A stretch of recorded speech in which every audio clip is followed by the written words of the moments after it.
오늘도 하나님의 은혜와 사랑과 평강이 우리 든든한 교회와 우리 든든한 교회에 속한 모든 성도들, 이 땅 위에 코로나로 인하여 정말 괴로워하는 모든 하나님의 백성들에게 위로와 평강과 치료와 기적이 넘치기를 주님의 이름으로 축복합니다. 오늘은 시편 142편 1절로 7절을 통해서 원통함을 호소하는 기도 하는 제목으로 같이 은혜를 나누고자 합니다. 사람이 이 땅에서 살아가다 보면 힘들고 괴롭고 고통스러울 때가 분명히 있습니다.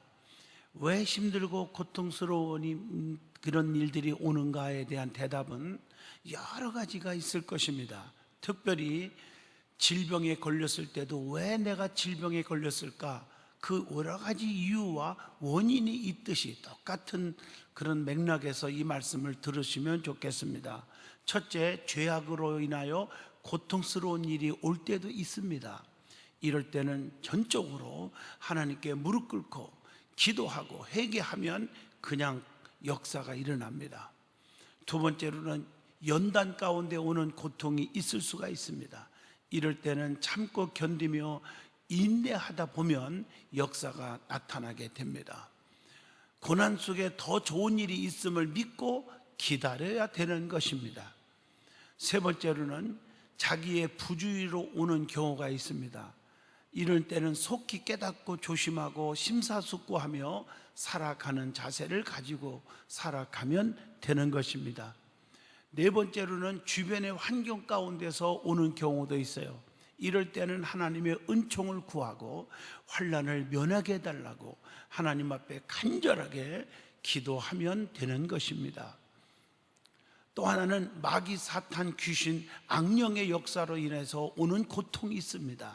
그럴 때는 하나님 앞에 기도하고 영권을 가지고 그런 악의 세력들을 물리쳐야 됩니다. 예수님도 사탄아 물러가라, 너는 나를 넘어지게 하는 자로다 그랬고, 또 사람이 떡으로만 사는 것이 아니라 하나님의 입으로 나오는 여호와의 말씀으로 삼이니라.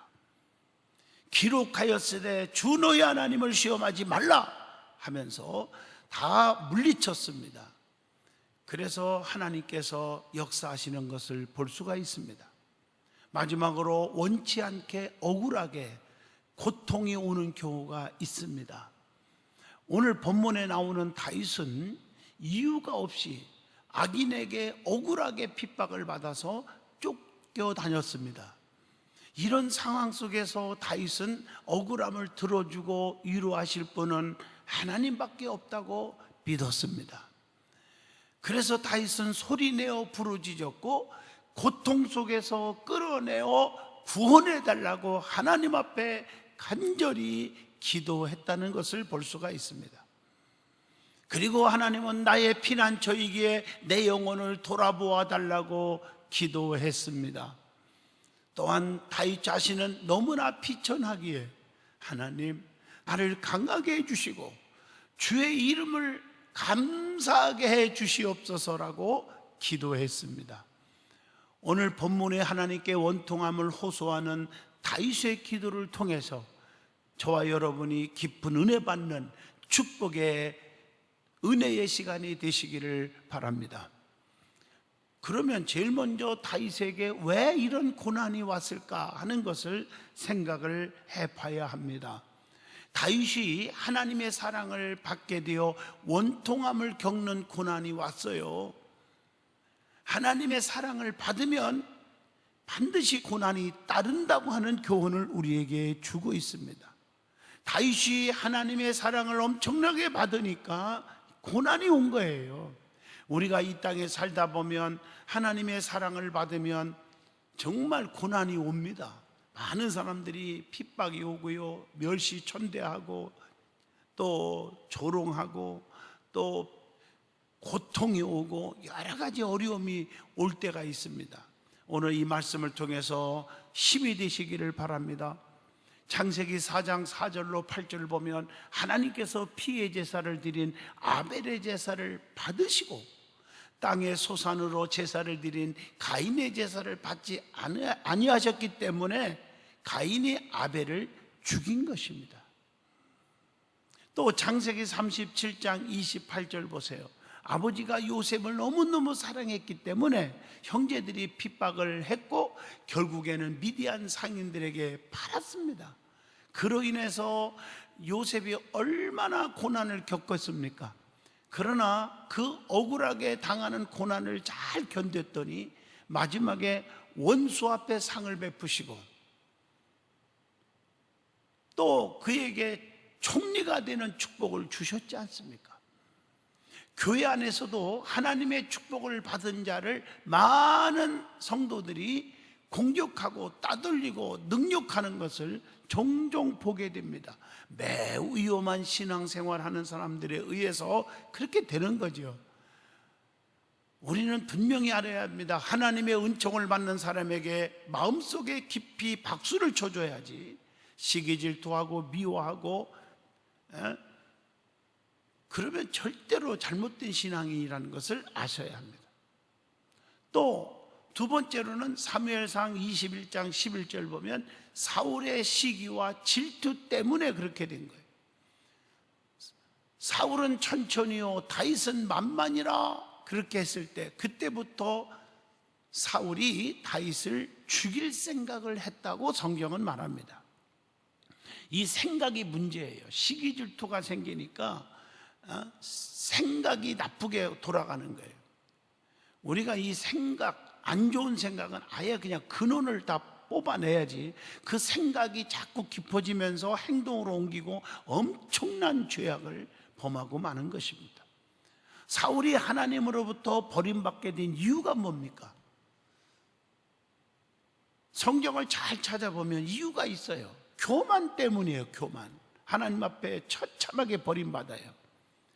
그래서 사무엘상 13장 8절로 9절에 보면 교만하여 사무엘의 목회권을 건드렸음을 알 수가 있어요.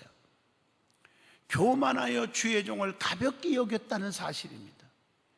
잠언서 16장 18절 보면 교만은 패망의 선봉이요 거만한 마음은 넘어짐의 앞잡이니라 이렇게 말하고 있습니다. 또 사울은 기도하지 않았어요. 그리고 책임 전가하기를 아주 좋아했어요. 시기와 질투 때문에 버림받은 거예요.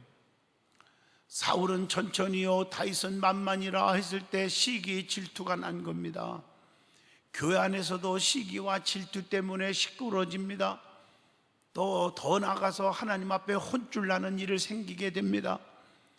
예수님의 12제자 중에 중대한 일이 있을 때마다 12명 중에서 특별히 3제자만 주님이 데리고 다녔어요. 베드로와 요한과 야고보지요. 나머지 9명의 제자들은 시기 질투하지 않았다는 점을 제가 찾아보면서 은혜를 받았습니다. 아니 우리 9명은 제자 아니냐? 아니 오늘날로 말하면 봉고차 하나에 싣고 다니면 12제자 다 같이 다닐 수 있을 텐데 아니 3명만 데리고 다니고 우리 9명은 빼고 중대한 일이 있을 때는 빼고 다니냐? 야 우리 제자 하지 말자. 아마 우리 같으면 그렇게 해고도 남았을 건데 나는 아무리 성경을 찾아봐도 그런 모습이 없었어요. 이게 바른 제자들의 모습이 아닌가 생각이 되어집니다. 예수님은 아주 중대한 일이 있을 때 3제자만 데리고 다녔어요. 마태복음 17장 1절 보면 변화산 사건 아시죠? 변화산에서 간절히 기도하실 때에 3제자들과 같이 갑니다. 또 마가복음 5장 36절로 37절 보면 해당장 야훼의 딸을 살릴 때도 3제자만 꼭 데리고 가셨어요. 또 마가복음 14장 32절로 33절을 보면 겟셋마네 동산에서 땀방울이 변하여 핏방울 되도록 간절히 기도하실 때도 3제자만 데리고 가셨어요. 그런데 나머지 9명의 제자들은 불평하지 않았어요. 3제자를 향하여 시기와 질투하지 않았다는 것입니다. 우리는 이것을 배워야 합니다.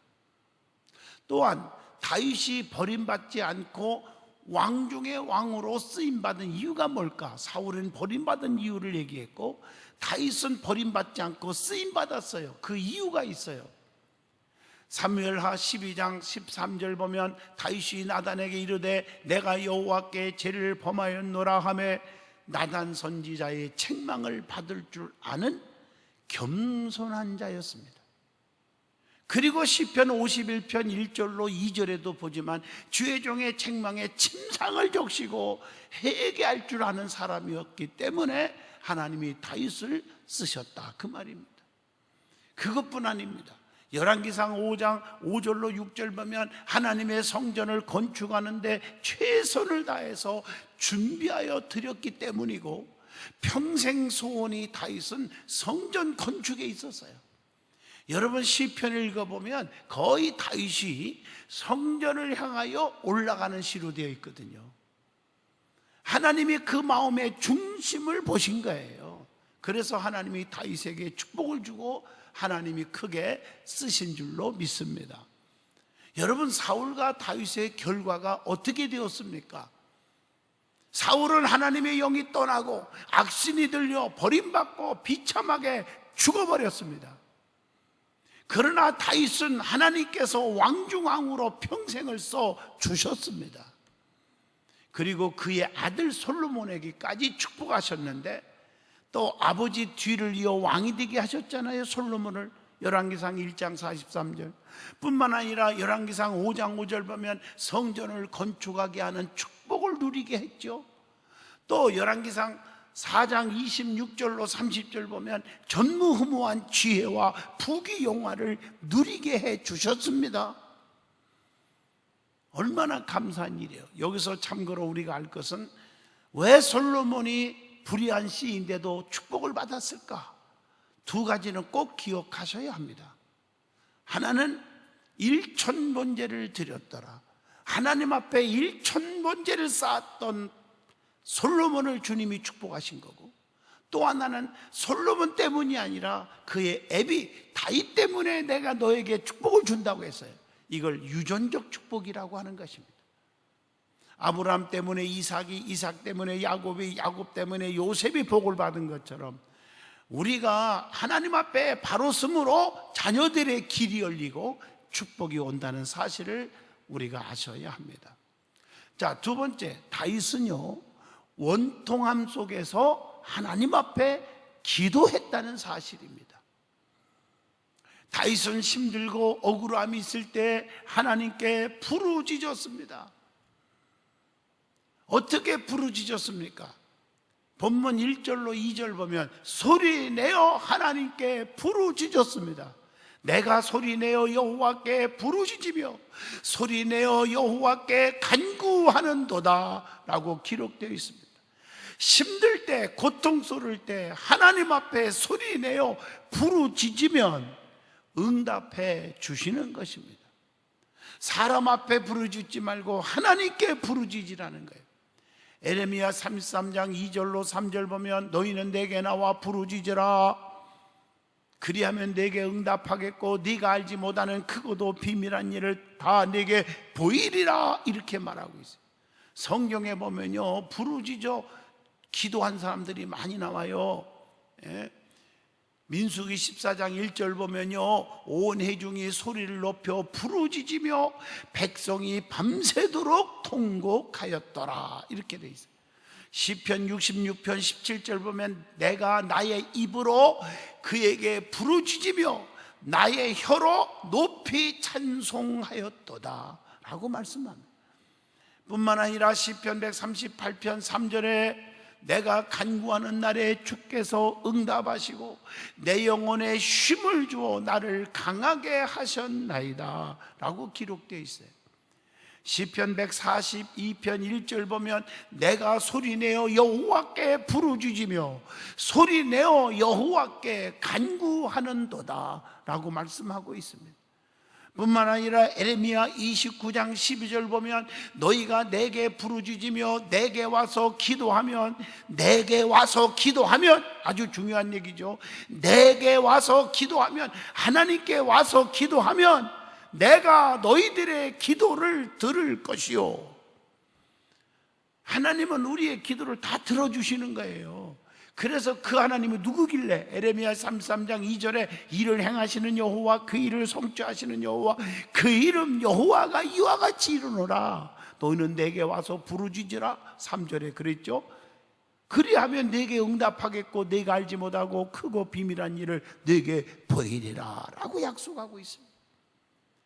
누가복음 8장 28절 보면 예수를 보고 부르짖으며 그 앞에 엎드려 큰 소리로 불러 이르되 지극히 높으신 하나님의 아들 예수여, 당신이 나와 무슨 상관이 있나이까? 당신께 구하노니 나를 괴롭게 하지 마옵소서 하니. 이런 말씀이 있잖아요. 소리내어 기도하는 게 아주 중요해요. 기도하면 하나님께로 가까워집니다. 기도가 무엇입니까? 누가복음 6장 12절에 기도는 하나님을 향하여 가지는 소원입니다. 소원. 이사야 26장 16절 보면 기도는 하나님과의 깊은 대화입니다. 대화. 신명기 4장 7절 보면 기도는 하나님을 초대하는 것과 같아요. 하나님이. 그래서 우리가 하나님과 가까이 가 있는 거예요. 그래서 하나님을 만나는 거예요. 디모데전서 4장 5절 보면 하나님의 말씀과 기도로 거룩하여짐이니라. 기도는 하나님 안에서 만나는 체험이고 우리가 기도로 거룩하여지는 것입니다. 기도는 또한 자신을 회복하는 겁니다. 욥기서 33장 26절 보면 그는 하나님께 기도함으로 하나님의 은혜를 베푸사 그로 말미암아 기뻐 애치며 하나님의 얼굴을 보게 하시고 사람에게 그의 공의를 회복시키시느니라 라고 말씀합니다. 기도는 또한 하나님의 목적에 이르게 해주신다고 이사야 53장 12절에도 말씀하고 계십니다. 또한 기도는 하나님을 찾는 신앙의 결단입니다. 역대상 16장 11절 보면 여호와 그의 능력을 구할지어다 항상 그의 얼굴을 찾을지어다 라고 말씀하고 계십니다. 뿐만 아니라 에레미야 36장 7절 보면 기도는 하나님이 내리시는 축복입니다. 하나님이 위에서 내려주시는 축복입니다. 그래서 우리는 기도해야 됩니다. 소리내어 간절히 부르짖으면 그 하나님은 절대로 외면하지 않습니다. 응답 주십니다. 그래서 시편 28편 2절 보면 내가 주의 지성소를 향하여 나의 손을 들고 주께 부르짖을 때에 나의 간구하는 소리를 들으소서라고 말씀하고 있습니다. 시편 77편 1절로 2절에 봐도 내가 내 음성으로 하나님께 부르짖으리니 내 음성으로 하나님께 부르짖으면 내게 귀를 기울이시는도다 라고 말씀하고 계십니다. 시편 3편 4절에 보면 내가 나의 목소리로 여호와께 부르짖으니 그의 성산에서 응답하시는도다. 내 목소리로 하나님께 부르짖는 것이 중요해요. 물론 중보기도 해주는 분들이 나에게 많이 있을지라도 부모가 기도해주고 주의 종들이 기도해주고 또 성도들끼리 중보기도 하는 것도 중요하지만 제일 더 중요한 것은 내 목소리로 하나님께 부르짖으라는 거예요. 하나님은 그걸 더 원하시는 것입니다. 오늘 본문 2절을 보시면 내가 내 원통함을 그의 앞에 토로하며 내 우환을 그의 앞에 나와서 진술하는도다 이렇게 말했잖아요. 그래서 시편 18편 4절로 6절에 사망과 음부의 고통이 와도 부르짖으면 하나님께서 귀를 기울여 주신다고 했습니다. 그래서 빌립보 4장 6절로 7절 보면 아무것도 염려하지 말고 감사함으로 하나님께 아뢰면 하나님의 평강이 우리의 마음과 생각을 지켜주시리라고 말씀하고 있습니다. 그래서 우리는 하나님 앞에만 기도해야 됩니다. 그 다음으로 시편 140편 11절로 12절을 보면 악담하는 자, 포악하는 자는 재앙이 오고 패망하게 되는 거예요. 그러니까 우리에게 고통을 준다고 해서 우리가 어떻게 원수 갚으려고 할 필요가 없어요. 하나님이 그들을 다 처치해 주고 패망하게 해주신다는. 나는 이사야서를 읽다가 너무 많은 은혜를 받아요. 이사야서 읽어보면 너에게는 아무것도 아닌 것처럼 만들어주고 그들에게 내가 징벌을 한다는 뜻으로 말씀을 주는 얘기들이 곳곳에 많이 나와요. 그러니까 너희는 염려하지 말고 고통스러울 때 누가 너를 업신여기고 너희를 괴롭히면 그냥 기도만 하라는 거예요. 내게만 가까이 와 있으라는 거예요. 그러면 너에게는 아무것도 아닌 것처럼 만들어 주겠다. 이런 말씀들이 꽤 많이 나오거든요. 그러므로 원통함이 있을 때 사람 앞에 토하지 마세요. 하나님께 다 털어놓으시길 바랍니다. 저는 목회하면서 성도들 보면요, 힘들 때 무슨 뭐 좋지요, 주회장 앞에 상담하기는커녕 친한 사람들한테 막 나팔 불고 토로하고 하다가 와장창 시험 들어서 다 나가 떨어지는 사람들 무척 많이 봤거든요. 그리고 나중에 비극적인 일만 터지는 거예요. 제발 그러지 마세요. 하나님 앞에 나와서 부르짖으세요. 나의 힘든 일을 주님께 토로하세요. 주님은 다 듣고 계시고 그분은 해결해 주시는 분입니다. 두 번째로 오늘 본문 3절로 6절입니다. 하나님을 나의 피난처로 삼고 기도했다는 것입니다. 그래서 3절 말씀처럼 내 영이 상하고 고통스러운 것을 하나님이 아신다고 고백을 하고 있습니다. 여러분 아시다시피 하나님은 모르는 것이 없이 다 알잖아요.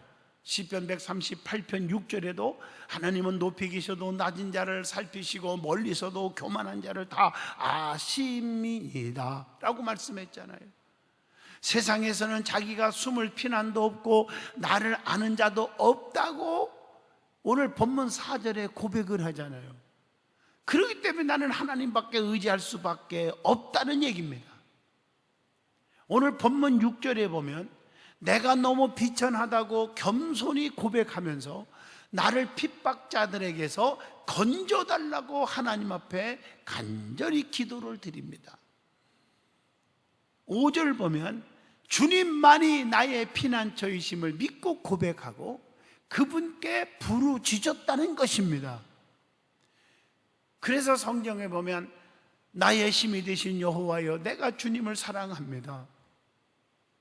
주는 나의 반석이시고 산성이시고 요새시고 구원의 뿌리시고 피할 바위가 되십니다라고 시편 18편에 고백을 하고 있지 않습니까?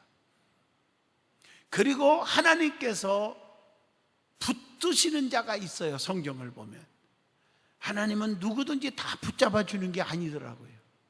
시편 3편 5절에 보면 내가 누워 자고 깨었으니 여호와께서 나를 붙드심이로다. 성도들을 붙드시고 계신다.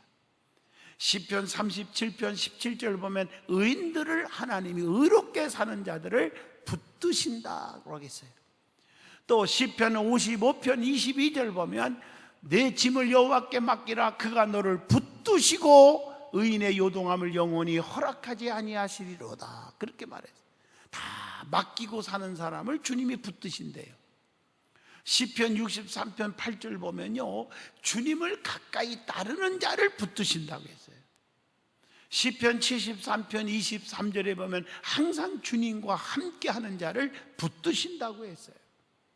시편 146편 9절 보면 고아와 과부들을 하나님이 붙드신다고 했어요.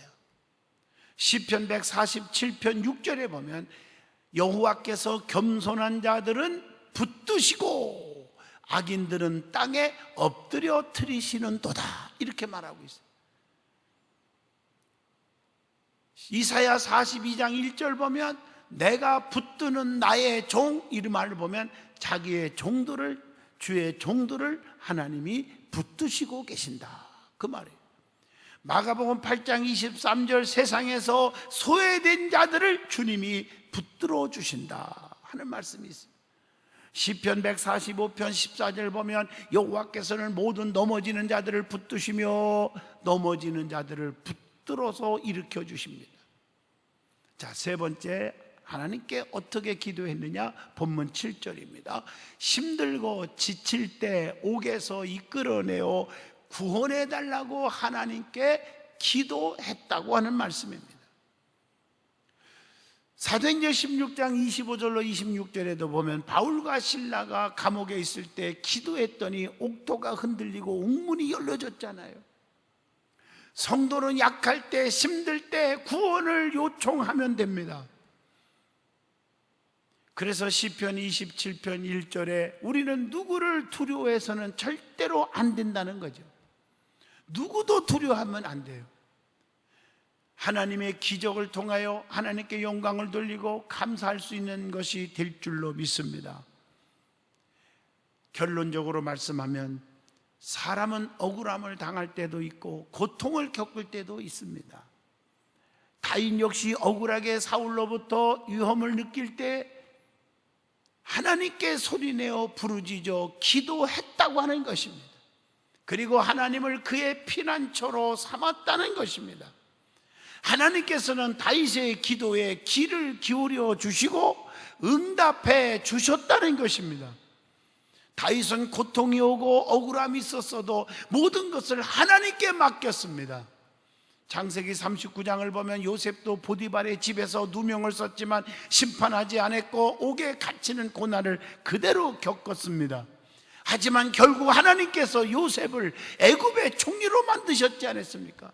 사랑하는 성도 여러분, 우리도 항상 기도로 해결받으시고 다윗과 같이 더 좋은 복을 누리는 성도들이 되시기를 간절히 축원드리겠습니다.